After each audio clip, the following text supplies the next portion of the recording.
My name is Margaret Hale, and I'm 71 years old. Every morning I wake at 6:30, not because I have to, but because old habits refuse to retire. I still set the alarm, though.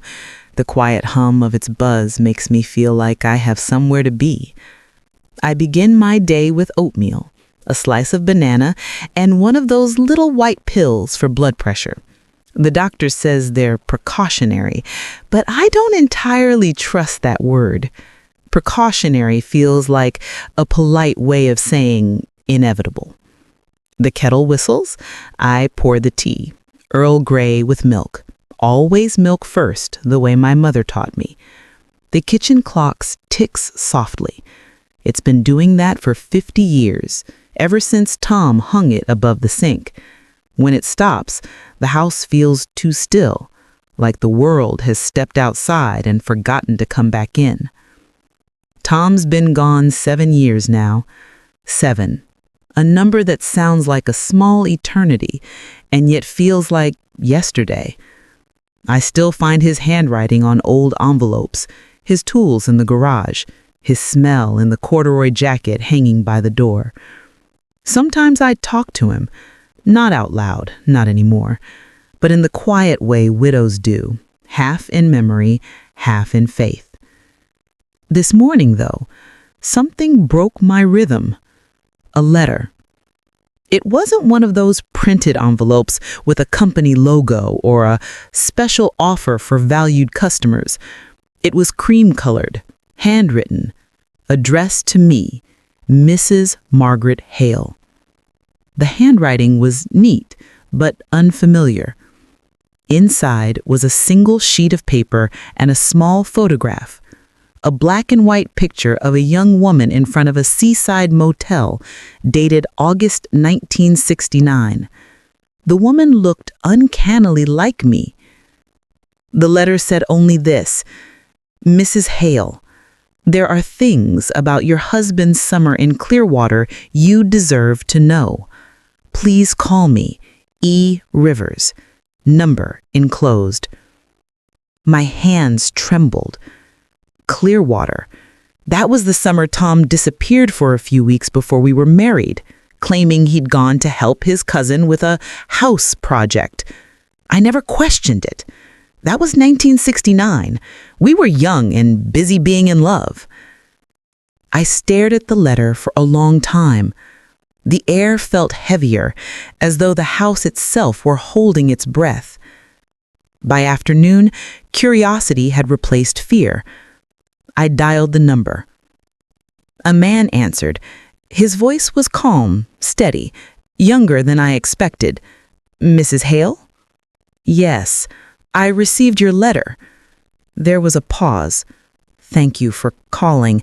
I didn't know if you would. Who are you? I asked. My name's Eli Rivers.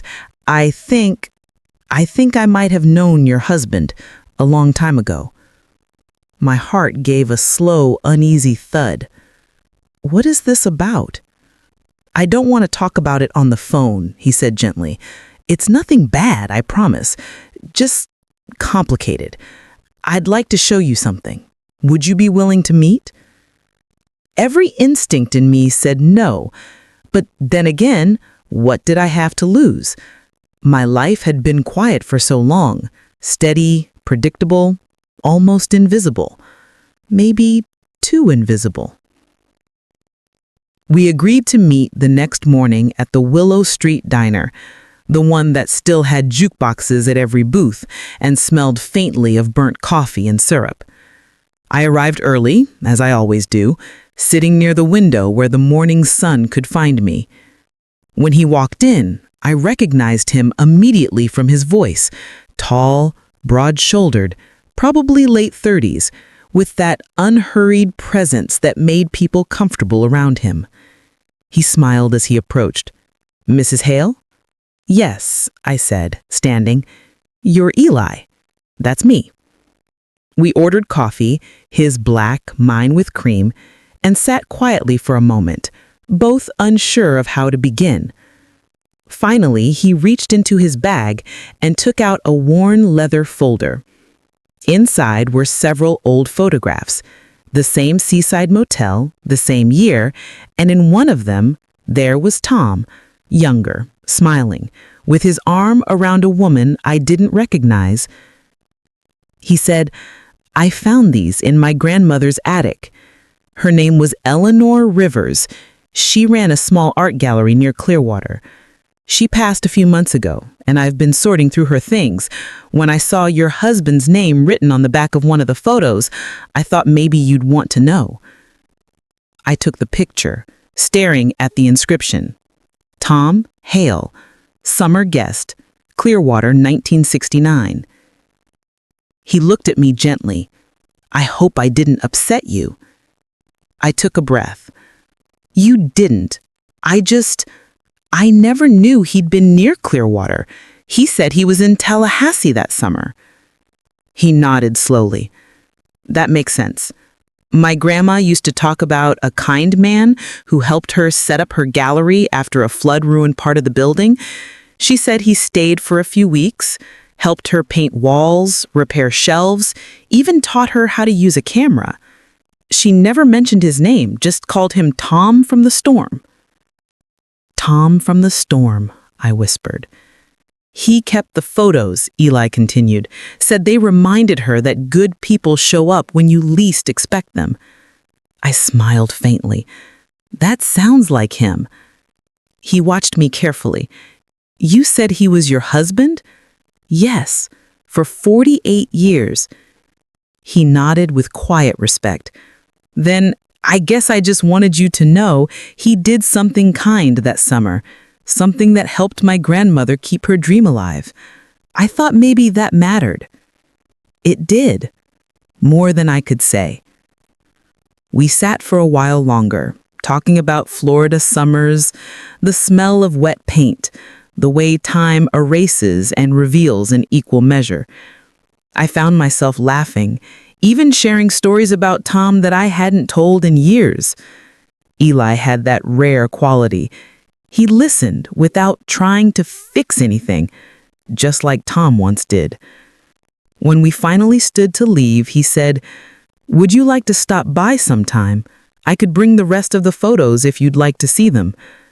I hesitated, then nodded. "Yes, I'd like that." That evening, I went through my old albums, searching for the summer of 1969. I found one empty spot where a photo should have been. I couldn't help wondering, had Tom removed it himself? And if so, why? I barely slept that night. The house felt different, alive with old questions I hadn't known were waiting to be asked. I kept hearing the name in my head, Tom from the Storm. By morning, I'd made up my mind. I took the old photo Eli had given me and set it on the kitchen table beside my teacup. The woman next to Tom had kind eyes and a floral dress, the kind you'd find in catalogs from the late 60s. She didn't look threatening. She looked grateful. Still, I needed to know who she was. A few days later, Eli came by. He parked his dusty blue pickup in front of my little white house, the same one Tom and I bought when our son was born. The neighborhood had changed since then. New families, new cars, fences taller than the trees I remembered. But some things stayed. The mailman whistling Sinatra, Mrs. Duffy's hydrangeas spilling over the sidewalk, the smell of someone's barbecue on a Sunday afternoon. I invited him in. He brought a box, heavy, taped at the corners, and set it on my dining table. "These were in my grandma's attic," he said. "She kept everything. Letters, postcards, old camera rolls." I smiled. Then she and I would have gotten along just fine. We started opening the box, one layer at a time. Old envelopes with Florida postmarks, faded negatives, even a brittle Polaroid that had nearly turned white. The letters were addressed to Eleanor Rivers from people all over the country, painters, students, friends from art fairs. And then, tucked between two postcards, I found one written in familiar handwriting. It was Tom's. Dear Ellie, the rain finally stopped today. The roof's fixed, the walls are drying. I'll be heading back soon, but I wanted to say thank you for the coffee, the laughter, and for letting me forget who I was for a while. You reminded me that kindness doesn't need permission. If I never see you again, please know I won't forget this place. And Tom. I stared at it for a long moment. The words didn't sound romantic. They sounded grateful, almost reverent. Eli leaned forward. That's his writing? Yes, I whispered. I'd recognize it anywhere. He nodded softly. Then maybe it really was what Grandma said. A stranger who helped her through a bad storm. I smiled. Maybe so. We spent the afternoon talking about his grandmother, my husband, the strange way lives overlap and separate without warning. He told me he worked in restoration, old houses, antique furniture, things that needed a gentle hand and patience. He said, "It's slow work, but I like giving things another chance." I told him about my arthritis, how my knees hated the cold, how I still danced in the kitchen sometimes to the Everly Brothers when nobody was watching. He laughed and said his grandma used to play them too, humming along while painting in her studio. Time moved easily around us. It was almost 4 when he finally stood up to leave. "Would you like to hear something funny?" he said, pausing at the door. "One day, you'll meet someone who sees the same beauty in broken things that you do." He never really understood what she meant, but today, maybe I do. After he left, I sat by the window and looked at the postcard again. Tom's words seemed to shimmer in the late afternoon light. Kindness doesn't need permission. That night, I dreamed of Clearwater, a place I'd never been but now felt strangely connected to. The next few weeks slipped by quietly. The air grew crisp, the days shorter. I joined Eli once to visit a nearby antique market where he searched for old frames to restore. We talked about everything and nothing, how the diner coffee always tasted slightly burnt, how the radio stations never played enough of the old songs anymore, and how letters felt more sincere than emails. I hadn't realized how much I missed real conversation, the kind that wanders and lingers. Then one evening, I was going through an old photo album when I found something unusual. A folded sheet of paper pressed between 2 pages. It was a receipt from a motel near Clearwater, dated August 12, 1969. And on the back, in Tom's handwriting, were 4 words. For Ellie, keep painting. My breath caught. There it was, proof that he'd been there. But it didn't hurt. Not this time. Instead, I felt a strange warmth, like I'd just uncovered a piece of Tom's heart I'd never known existed. But the most interesting thing happened a few days later. I went out to get the mail, and there was another letter. The envelope was pale blue, with handwriting I recognized immediately. Eli's.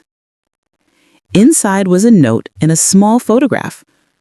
Margaret, I went back to Clearwater last weekend. Found the old gallery building. It's still standing, though a little worse for wear. The new owner let me look around. While I was there, I found a painting tucked behind a shelf. It's signed E.R. 1969, and on the back, there's a note in your husband's handwriting. It says, "For M, the light always finds you. I thought you should have it." The photograph showed the painting, a soft watercolor of a woman by the shore, the sun breaking through gray clouds. The woman looked like me, younger, hopeful, caught between shadow and light. Tears blurred my eyes. I felt Tom there, not as memory but as presence. He had left a piece of himself in that place, and somehow, after all these years, it had found its way back to me. The next morning, Eli brought the painting himself. We unwrapped it carefully in my living room. "It's beautiful," I whispered. He nodded. I think he painted it with her guidance. My grandma always said art comes from the people who cross your path, not just the ones who stay. We hung it above the fireplace. For a while we stood in silence, just looking at it. Then Eli smiled. Do you ever think about traveling again? Maybe seeing clear water for yourself? I laughed softly. At 71, I'm not sure my knees agree. He said, then we'll drive slow. And something in the way he said we made me feel young again, or maybe just alive. A month later, we did go. The sea air was warm, the boardwalk filled with laughter and salt. I stood where the old gallery used to be and closed my eyes. I could almost hear Tom's voice, faint and familiar, saying, "Thank you for coming." When I turned, Eli was there beside me, smiling. He said, "It feels like he brought us here." I answered, "Maybe he did." And for the first time in years, I didn't feel alone. The tide came in, washing over our footprints, carrying the past away with the waves. I reached for Eli's hand. "Let's go find somewhere to dance," I said. He grinned. "The Everly Brothers?" Always. As the music drifted from a nearby cafe, all I have to do is dream. I realized that life, even in its final chapters, still had the power to surprise, to heal, and to begin again. And that sometimes love doesn't end. It simply changes shape and waits to be found once more.